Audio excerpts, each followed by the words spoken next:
I'm here with Michael Bone. Hello. What's up, Michael?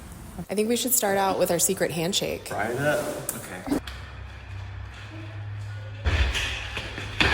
Let's try it.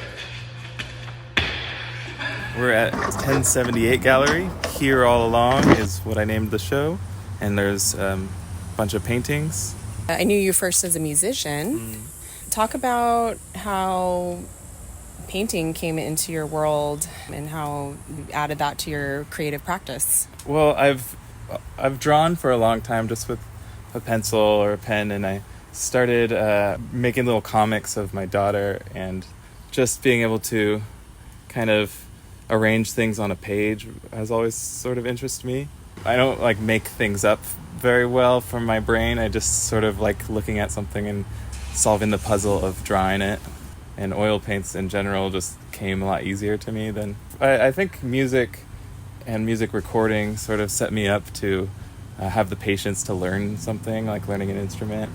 What does it feel like to be inside your body and mind when you're deep in the painting zone? The flow. The flow state. The flow state. That's right.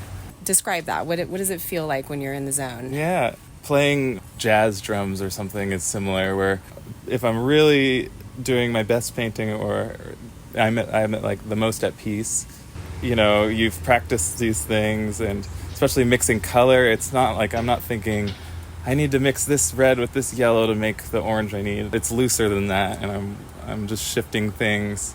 I think it's more meditative, and almost like I don't remember a good session of painting. If it's good enough, I don't really remember. I just kind of am left with a good painting, or I think that's how it feels. It feels really good. Yeah. How do you choose what you're going to paint next? What inspires you, and how do you choose your subjects?